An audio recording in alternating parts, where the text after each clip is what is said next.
दिसंबर की ठंडी और सुनसान रात थी जब मेन रोड पर मैंने दूर से ही गाड़ियों का रश देखा तो वहीं से अपनी गाड़ी को गली की जाने मोड़ लिया क्योंकि दिसंबर में शादियों का सीजन होता है और उस मेन रोड पर काफी सारे शादी हॉल बने हुए थे। अगर मैं मेन रोड से जाता तो यकीनन 1 घंटा वो रोड जाम ही रहता, इसलिए मैं गली के अंदर गाड़ी मोड़ चुका था। मालूम तो नहीं था कि उस गली का रास्ता कहां से कहां ले जाएगा, लेकिन बहरहाल गली काफी सुनसान थी लेकिन काफी घरों पर बरकी कुमकुम में लगे हुए थे। वहां पर एक जगह मेरी गाड़ी जाकर रुक गई, शायद बहुत ज्यादा हीट अप हो गई थी क्योंकि मैं हैदराबाद से कराची आ रहा था और मुसलसल गाड़ी 2 घंटे से चल रही थी। मैं कराची तो पहुंच चुका था लेकिन घर मेरा यहां से आधे घंटे की मुसाफत पर था। मैंने पानी की बोतल गाड़ी से उठाई और गाड़ी का बोनट खोलकर उसमें पानी डालने लगा। गाड़ी बहुत ज्यादा ही हो गई थी तो वो धुआं छोड़ने लगी, इसलिए 10 मिनट तक मैं गाड़ी नहीं चला सकता था। गाड़ी में पानी डाला, उस वक्त बहुत सी गाड़ियां वहां से गुजर रही थी जिसमें हवा 3 ने जेवरात फैंसी कपड़े पहने हुए थे, मेकअप किए हुए थे, शायद बारात जा रही थी। मैं कुछ देर उनको देखने लगा। 15-20 मिनट तक गाड़ियां मुसलसल वहां से गुजरती रही। जैसे गाड़ियां वहां से गुजर गईं, मैं अपनी गाड़ी में बैठा और गाड़ी दोबारा से स्टार्ट की, साथ ही मैंने म्यूजिक भी ऑन कर दिया। जैसे ही मैं अपने बंगले पर पहुंचा तो पहले ही हारन पर चौकीदार ने दरवाजा खोल दिया। मैंने गाड़ी अंदर लाउंज में खड़ी की, चौकीदार को पूछा कि गाड़ी से सामान निकालो। मेरा एक छोटा दस्ती बैग गाड़ी में मौजूद था। जैसे चौकीदार ने गाड़ी की डिग्गी खोली, चौकीदार डिग्गी को देखकर घबरा गया और फटी फटी आंखों से देखने लगा। जब मैं उसके पास आया तो वहां पर एक लड़की दुल्हन के लिबास में बैठी हुई थी, मुकम्मल तौर पर दुल्हन लग रही थी। मैं तो उसे देखकर हैरान था कि यह लड़की मेरी डिग्गी में कैसे आई। चौकीदार कहने लगा, साहब जी ये कौन है? मैंने कहा मुझे नहीं पता। कहने लगा, साहब जी आपने शादी बना लिया। मैं तो चौकीदार की बात सुनकर कुछ मुता है। मैंने कहा नहीं नहीं मैं नहीं जानता यह कौन है, लेकिन चौकीदार ने मेरी एक नहीं सुनी, अंदर जाकर शोर मचा दिया। बीबी साहब ओ साहब जी शादी बना कर आया है, दुल्हन लेकर आया है। यह सुनना था कि मेरी माँ भी बाहर आ गई। वो लड़की अभी तक डिग्गी में बैठी मुझे घूर रही थी। मैंने कहा ये लड़की कौन हो तुम? इससे पहले कि वो कुछ बताती मेरी माँ लड़की को देखकर मुझे से कहने लगी, तुमने ये क्या कर दिया शामिर? मैंने कहा मैं इस लड़की को नहीं जानता, पता नहीं कौन है। मेरी वालिदा कहने लगी, झूठ मत बोलो, दुल्हन के लिबास में तुम इस लड़की को डिग्गी में बिठा के लाए हो, तुम्हें शर्म नहीं आई? एक तो यूं छुप छुपा कर शादी कर ली, दूसरा लड़की को डिग्गी में छुपा के लाते हो। मैंने कहा अम्मा मैं सच कह रहा हूँ, मैं नहीं जानता ये लड़की कौन है। फिर मैंने उस लड़की को कहा ये लड़की बाहर निकालो मेरी गाड़ी से, कौन हो तुम? मेरी बात सुनकर कहने लगी, देखे जी मैं एक बहुत मजलूम लड़की हूँ। मेरे अब्बा मेरी शादी एक शराबी से करवाना चाहते थे, इसलिए मैं घर से भाग गई और वक्त मुझे आपकी गाड़ी खड़ी हुई नजर आई, इसलिए मैं डिग्गी में बैठ गई हूँ, प्लीज मेरी मदद करे।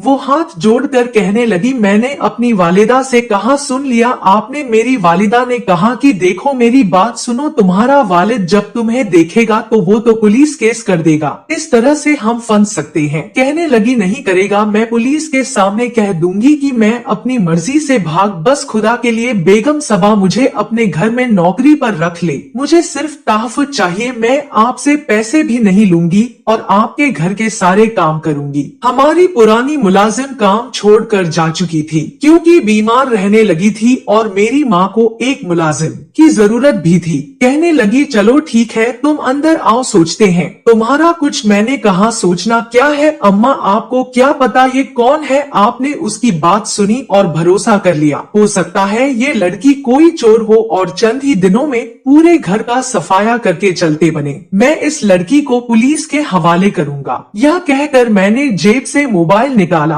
वो रोने लगी, कहने लगी मैं चोर नहीं हूँ, कोई चीज नहीं चुराऊंगी, मुझे अपनी माँ की कसम। मेरी वालिदा मुझसे कहने लगी, अपनी माँ की कसम जूती तो नहीं खाएगी ना? मैंने कहा इनका कोई ईमान नहीं होता, ये किसी की भी कसम कोई भी कसम खा सकती है। अम्मा आप इस पर भरोसा न करें, इसे पुलिस के हवाले कर देते हैं। ये जाने और पुलिस जाने। वो कहने लगी पुलिस वाले मुझे बर्बाद कर देंगे। क्या आप नहीं जानते यहाँ की पुलिस कैसी होती है? देखिए मुझे पुलिस के हवाले मत करें। अगर उन्होंने मुझे मेरे बाप के हवाले कर दिया तो वो मुझे बुढ़े से ब्याज देगा। मैं आप लोगों के आगे हाथ जोड़ती हूँ। मेरी वालिदा कहने लगी शामिर वैसे यह लड़की मासूम लगती है, हम इसे पुलिस के हवाले नहीं करेंगे। पुलिस के बारे में तो मैं अच्छी तरह वाकिफ हूँ। मैंने कहा तो फिर ठीक है, कल को मुझसे शिकायत मत कीजिएगा। क्या आपकी कोई कीमती चीज चुरा कर ले गए? वो कहने लगी कुछ नहीं कहूंगी तुमसे। मेरी वालिदा उस लड़की को अंदर ले गई। मैं काफी थका हुआ था क्योंकि काफी लंबा सफर तय करके आया था, इसलिए जाकर अपने कमरे में सो गया। सुबह जब मेरी आंख खुली तो मेरे मैनेजर की कॉल आ रही थी। कहने लगा आप किस वक्त ऑफिस आएंगे? मैंने कहा मैं कुछ लेट आऊंगा। कहने लगा ठीक है सर, आप आराम करें, मैं देख लूंगा सब कुछ। नींद तो मेरी काफी हद तक पूरी हो चुकी थी। मैंने ठंडे पानी से बाथ लिया, बाहर आ गया। जब मैं बाहर निकला तो मेरी वालिदा ने कहा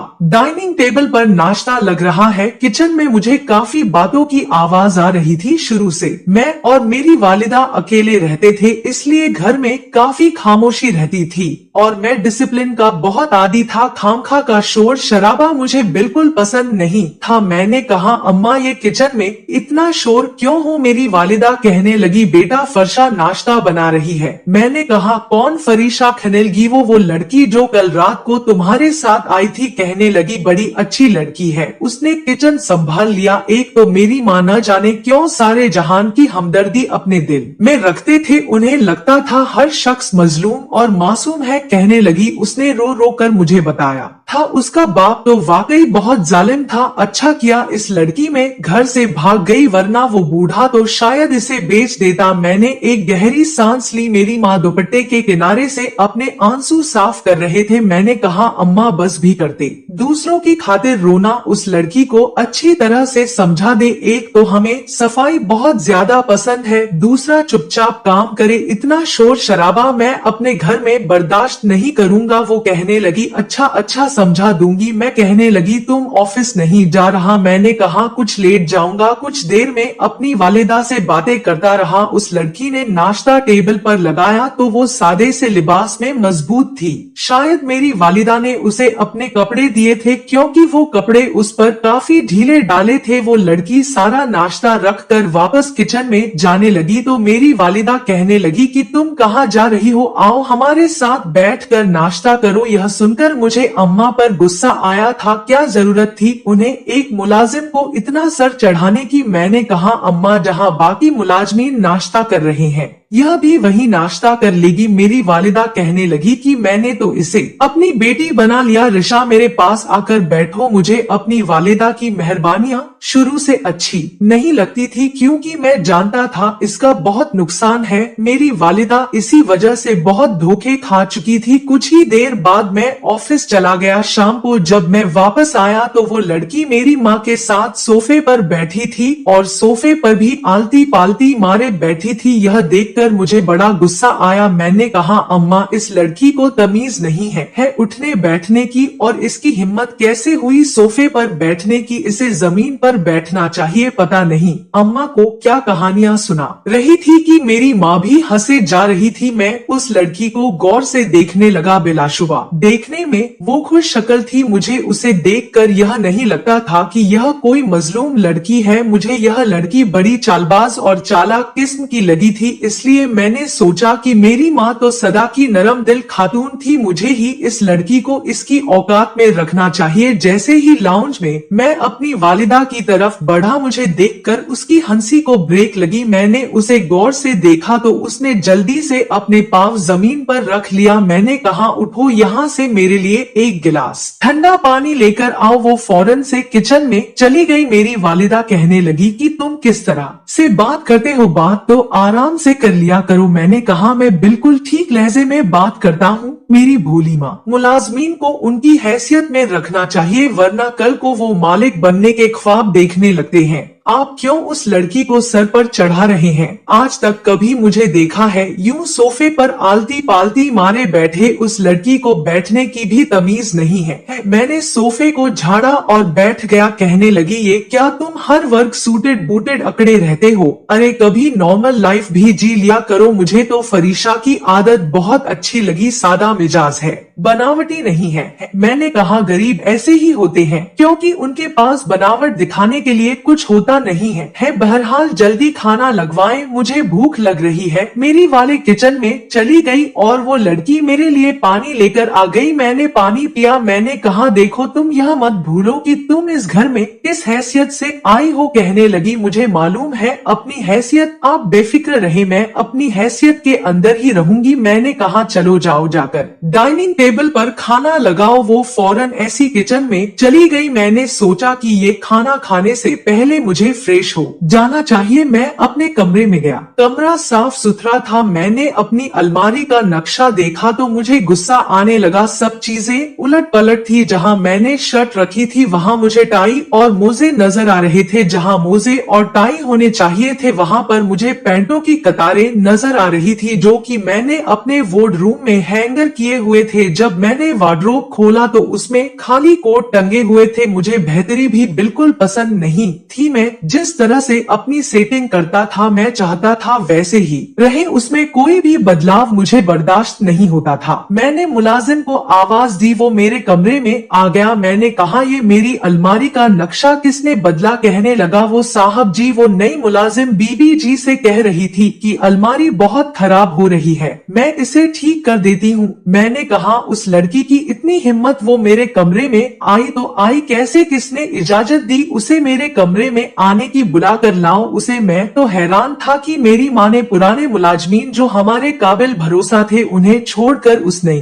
मुलाजिम को कमरों की सफाई दे दी, बल्कि अलमारी तक घुसने की इजाजत दे दी। मैं बेहद गुस्से में था जब वो कमरे में आई। कहने लगी जी कहिए। मैंने कहा इधर आओ जरा। वो खरामा कदम उठाती मेरे पास आ गई। मैंने कहा तुम होती कौन हो मेरी अलमारी में घुसने वाली? ये क्या किया है तुमने? तरतीब क्यों चेंज की है? कहने लगे मुझे ठीक नहीं लग रहा था, मैंने तो सब कुछ अलग अलग करके रख दिया। इसमें आपकी सारी पेंट है, ये ऊपर सारी शर्तें हैं और इस खाने में आपके मोजे और टाइयां हैं, नीचे जूते हैं और उधर सिर्फ मैंने कोट टांगे हैं। अच्छा है न सब? मैंने कहा तुम होती कौन हो अपनी मर्जी चलाने वाली? कहने लगी मुझे भी तो सारी जिंदगी यह काम करना है। मैंने सोचा अपने हिसाब से रख दूं। देखिए आप बिल्कुल भी परेशान न हो, आपको रोजाना आपके ऑफिस के कपड़े मिल जाए करेंगे, मैं बेड पे रख दिया करूंगी, आपको बस पहनकर ऑफिस जाना है। मैंने कहा हेलो कौन हो तुम? देखो मुलाजिम हो, मुलाजिमा बन के रहो, मेरी बीवी बनने की कोशिश मत करो। मैंने कहा मेरे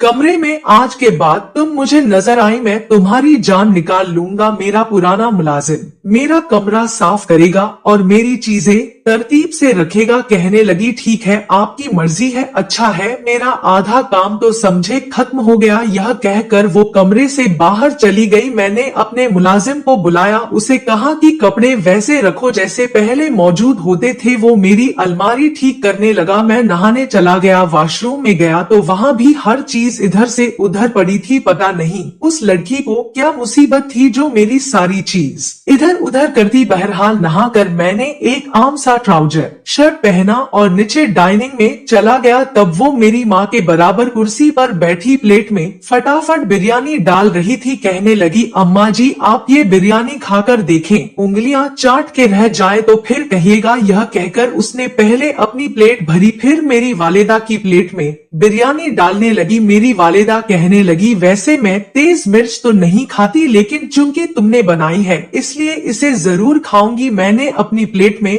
बिरयानी डाली, साथ साथ मैं उसे घूर रहा था। बिरयानी उसने वाकई कमाल की बनाई थी, बहुत मजेदार थी। मेरी वालिदा भी उसकी तारीफें कर रही थी। लेकिन इसके बाद जो कुछ मैंने उस लड़की को करते देखा मेरे होश उड़ने लगे। एक बार मैं ऑफिस से कुछ जल्दी वापस आ गया। मैं जब अपने कमरे में दाखिल हुआ तो मुझे अपने वॉशरूम से शावर की आवाज आ रही थी। मुझे हैरत हुई कि मेरे वॉशरूम में कौन जा सकता है। मैं वहीं बेड पर बैठ गया। कुछ देर बाद वॉशरूम का दरवाजा खुला और वो लड़की सर पर तौलिया लपेट बाहर निकाली। गले में दुपट्टा भी मौजूद नहीं था। जो लिबास उसने पहना था, कुछ देर उसे देखकर मैं अपनी नजरें बदलना ही भूल गया। वो लड़की बेहद हसीन थी। मुझे देखकर जल्दी से उसने अपने दोनों बाजू से अपना सीना छुपा लिया। कहने लगी, बड़े बेशर्म में आपके कमरे में आ गए। उसकी बात सुनकर मैं बुरी तरह से चौंका, अपने ट्रांस से बाहर आया। आज तक कभी ऐसा नहीं हुआ था कि मैं किसी लड़की में इतना खोया हूँ।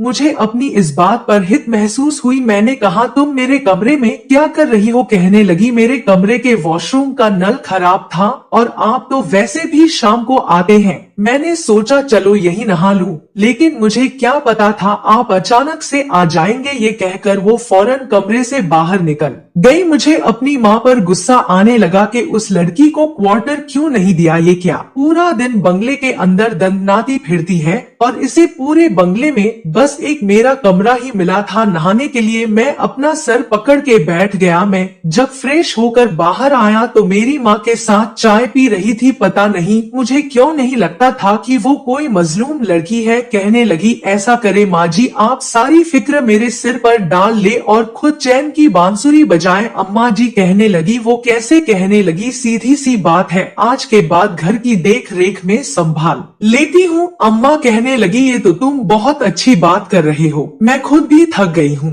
इन मुलाजमीन के पीछे भागते भागते है। वो कहने लगी, फिक्र ही है, सबको तीर की तरह सीधा रखूंगी। मुझे अपनी माँ पर गुस्सा आने लगा। भला ऐसा भी क्या मुलाजिम पर भरोसा उसे अपनी जगह दे दी। इससे पहले कि मैं अपनी वालिदा से कुछ कहता, मेरी वालिदा ने मुझे रोक दिया। तुम घर के में दखल अंदाजी मत करना, मुझे पता है किसको कैसे रखना है। मैं चुप हो गया, लेकिन फिर भी मैं उस लड़की पर नजर रखने लगा था। वो तो यूं थी जैसे नवाब बन गई हो। मेरी वालिदा ने उसे महंगे ब्रांड के कपड़े मंगवा कर दिए। वो तो कहीं से मुलाजिम लगती नहीं थी। बाकी बुला जमीन पीछे के सारे घर के काम करवाते थे। घर में क्या पकेगा क्या नहीं सब उसके हाथ में था। लेकिन मैं नहीं चाहता था कि वो मेरे घर पर हुक्मरानी करे। उन्हीं दिनों मैंने अपनी एक कजन को कॉल की जो कि मेरी चर्चा जात थी। मैंने उसे कहा कि वो कुछ दिन के लिए हमारे घर रहने आ जाए। वो कहने लगी, क्यों? मैंने कहा, बस यूं ही वो किसी लड़के को पसंद करती थी और यह बात सिर्फ मैं जानता था।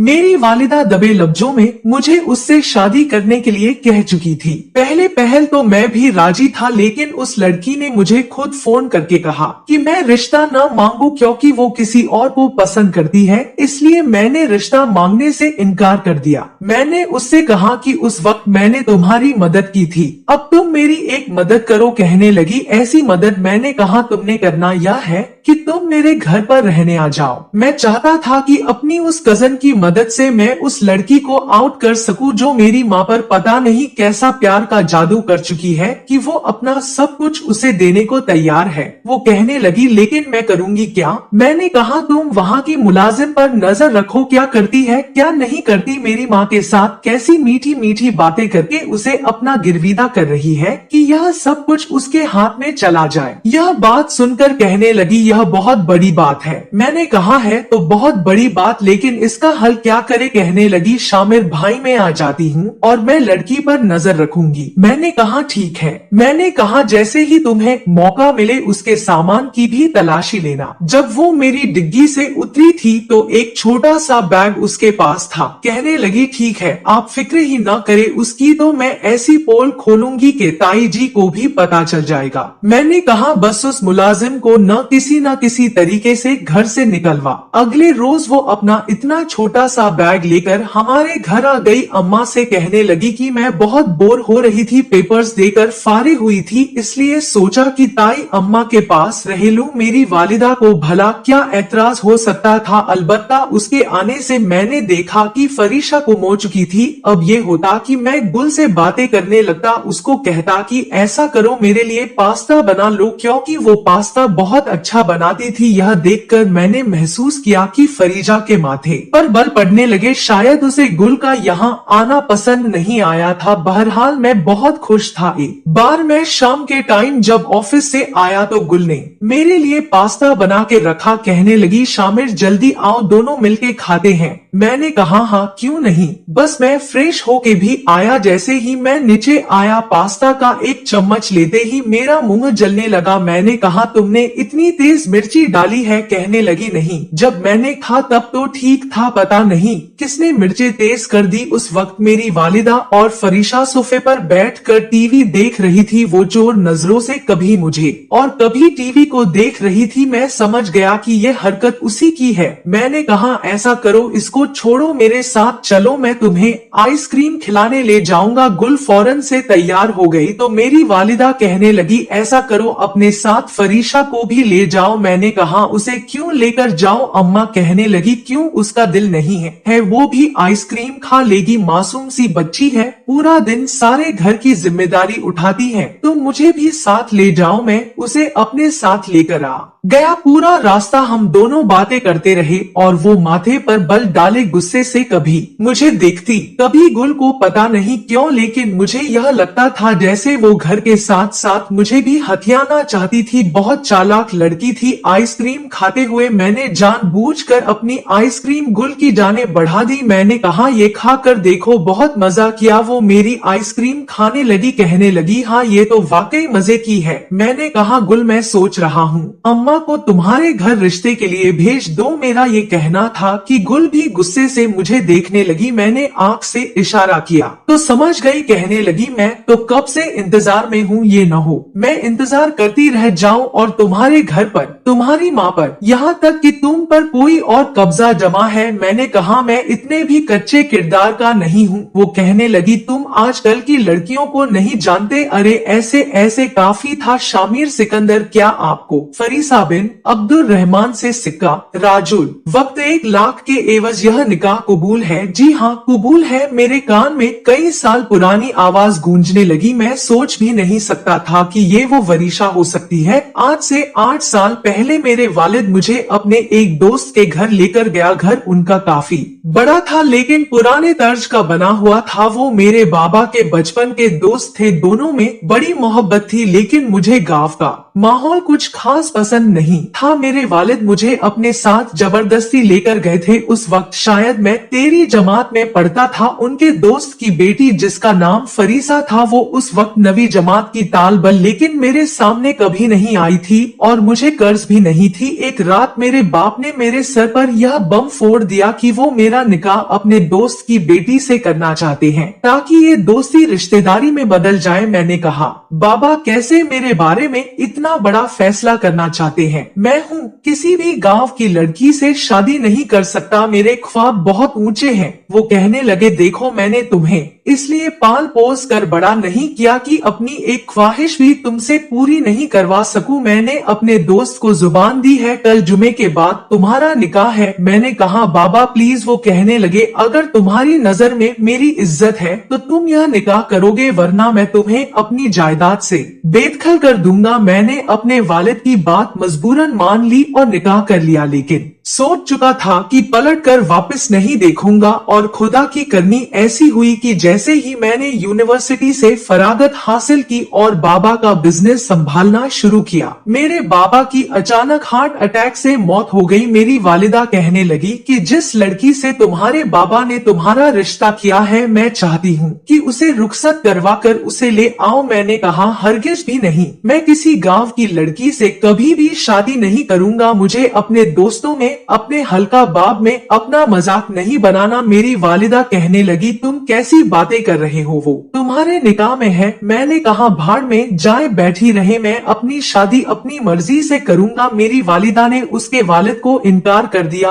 और यह भी कहा कि जब वो चाहे शामिर उनकी बेटी को तलाक देगा। लेकिन ये खबर शायद परीशा के वाले से बर्दाश्त नहीं हुई और वो इंतकाल कर चुके थे। मेरी वालिदा ने उसके बाद मुझे बहुत कहा कि मैं उस लड़की को अपना लूं, लेकिन मेरी नाहा में नहीं बदली। अब मैं निकाह नामा देख चुका था। वो यहाँ पर अचानक से नहीं आई थी बल्कि प्लान करके आई थी और मुझे ये लगता था कि जैसे मेरी वालिदा भी इसके प्लान में शामिल थी। लड़की खूबसूरत थी, लबो लहजे से लगता था कि गांव की पढ़ी लिखी हुई थी। मेरा दिल जीतने आई थी, लेकिन शायद अपने आप को मेरे सामने गिराना उसे पसंद नहीं था कि वो ओछी हरकतें करती, इसलिए वापस लौट कर जाना चाहती थी। मैं पूरी रात फरीजा के बारे में सोचता रहा। अच्छी खासी खुश शक्ल थी, ब्रांडेड कपड़ों में, कहीं से भी मुलाजिमान नहीं लगती थी। नहीं गांव वाली मेरी वालिदा की दोस्तों के सामने वो बड़े आराम से बड़ी बात मादी से मिलती जुलती थी, बातें करती थी और अक्सर अंग्रेजी के लफ्ज भी इस्तेमाल कर जाती थी। लेकिन मैंने पहले कभी नोट ही नहीं किया था, क्योंकि मैंने कभी उसे इस नजर से देखा ही नहीं था। खाना भी अच्छा बनाती थी, मेरे घर को मुकम्मल तौर पर संभाल भी चुकी थी कहीं न कहीं। तो मैं भी उसे देखकर अपनी नजरें हटाना भूल जाता था, लेकिन खुद को सर्जनिश इसलिए किया कि घर की मुलाजिमा के साथ इस तरह की हरकतें करना मुनासिब नहीं। अब जब ये पता चला कि वो कोई मुलाजिमा नहीं है बल्कि मेरी बीवी है और मेरे बाप की पसंद भी है, तो मुझे उसे अपना लेना चाहिए। सुबह जब मैं ऑफिस के लिए तैयार होकर अपनी वालिदा के पास आया तो वो अपने आंसू साफ कर रही थी। मैंने कहा आपको क्या हुआ? कहने लगी फरीशा वापस जा रही है। मैंने कहा क्यों जा रही है? कहने लगी बस मर्जी उसकी। मैंने कहा आपके कहने पर रुकेगी नहीं? कहने लगी नहीं, सुबह से उसकी मिन्नत समाजत कर करके थक गई कि बेटा अपना आदि बना के मुझे कहाँ जा रही हो? कहती है नहीं मेरी यहाँ कोई जगह नहीं है। फिर कहने लगी शामिर तुम तो पहले गुल के लिए इनकार कर चुके थे, क्या तुम गुल से शादी करना चाहते हो? मैंने कहा नहीं। अम्मा गुल से क्यों शादी करने लगा? वो कहने लगी फिर गुल से ऐसे क्यों कह रहे थे? मैंने कहा उसे मजाक में कह रहा था। मैंने कहा अम्मा मैं जानता हूँ वरीशा कौन है। मेरी बात सुनकर मेरी माँ मुझे हैरत से देखने लगी, कहने लगी क्या मतलब? मैंने कहा यह वही लड़की है जिसे बाबा ने मेरा निकाह किया था और आप यह जानती थी न? ये सुनकर मेरी माँ ने गहरी सांस ली, कहने लगी हाँ, लेकिन मैं चाहती थी कि वो तुम्हारे दिल में जगह बना ले, क्योंकि अगर वो उस रिश्ते की हैसियत से आती तो तुम उसे बाहर निकाल देते और वो बहुत खुददार लड़की है, तुम्हारे सामने मिन्नत समाजत नहीं करती। मैंने कहा है? वो कहने लगी अपना सामान पैक कर रही है। मैं फौरन से अपनी वालिदा के कमरे से बाहर और फरीसा के कमरे में चला गया। साथ साथ वो अपने बैग में कपड़े डाल रही थी, साथ साथ आंसू बाहर रही थी। मैं बिना दस्तक उसके कमरे के अंदर चला गया। अपना दुपट्टा उतारे उसने एक साइड पर रखा हुआ था और अपने बैग में कपड़े ठूंस रही थी। मैंने अंदर आकर दरवाजा बंद किया तो उसने पीछे देखा, फिर माथे पर बल डालकर कहने लगी आपको दस्तक देकर आना चाहिए था। मैंने कहा मुझे तो ऐसा नहीं लगता कि मुझे दस्तक देनी चाहिए थी। मैं उसके पास आ गया, उसके हाथ से उसके कपड़े पकड़े और फेंक दिए। कहने लगी आप प्लीज जाएं यहाँ से। उसने फौरन से अपने बेड से अपना दुपट्टा पकड़ा और खुद पर ओढ़ लिया। मैंने कहा मेरी माँ को अपना आदि बनाकर अब तुम कहाँ जा रहे हो? कहीं नहीं जाओगी तुम तो? कहने लगी मुझे यहाँ नहीं रुकना। मैंने हाँ क्यों? कहने लगी एक और अच्छी मुलाजमत मिल गई है, पैसे भी ज्यादा मिलेंगे। मैंने कहा लेकिन मैं तो तुम्हें ऐसी कोई इजाजत नहीं दे सकता। मेरी बीवी होते हुए तुम किस घर में मुलाजी मत करो। यह सुनकर उसने मुझे हैरत से देखा। मैं मुस्कुराने लगा। मैंने कहा बस ये बात छुपा रही थी, मुझसे नजरें चुराने लगी। कहने लगी मैं जबरदस्ती आपकी जिंदगी में शामिल नहीं होना चाहती। यकीनन आपको आपकी वालिदा ने सच बताकर मजबूर किया होगा। क्या आप मुझे अपना है? मैंने कहा नहीं, असल में मेरी नीयत तुम पर खराब हो गई। बार बार दिल को समझाता रहा कि नहीं मुझे ऐसा नहीं करना चाहिए, लेकिन दिल है कि मानता नहीं। पता तो बाद में चला कि तुम मेरी बीवी हो। कहने लगी मैं जानती हूँ आपकी जिंदगी में गुल है। मैंने कहा गुल को मैंने यहाँ पर ड्रामा करने के लिए बुलाया था, वो किसी और को पसंद करती है। मेरी जिंदगी में कोई नहीं है, बस तुम हो। यह कहकर मैंने उसके दोनों हाथ पकड़ लिए। मैंने कहा फरीशा प्लीज मेरा घर छोड़कर मत जाओ। वो अपनी नजरें चुराने लगी, कहने लगी मेरा हाथ तो छोड़े। मैंने कहा पहले वादा करो मुझे छोड़कर नहीं जाओगी। कहने लगी नहीं जाती। मैंने कहा ठीक है, अब मैं अम्मा से कहता हूँ कि जल्दी से हमारी रुखसती करवा दे और बहुत बड़ा फंक्शन करें। ये कहते हुए मैं उसे शर्माते हुए कमरे में छोड़ गया था। और इसी के साथ इस कहानी के यहीं पर है हैप्पी एंडिंग होती है। मिलते हैं अगली वीडियो में, तब तक के लिए गुड बाय। आप सभी का बहुत बहुत धन्यवाद इस वीडियो को देखने के लिए।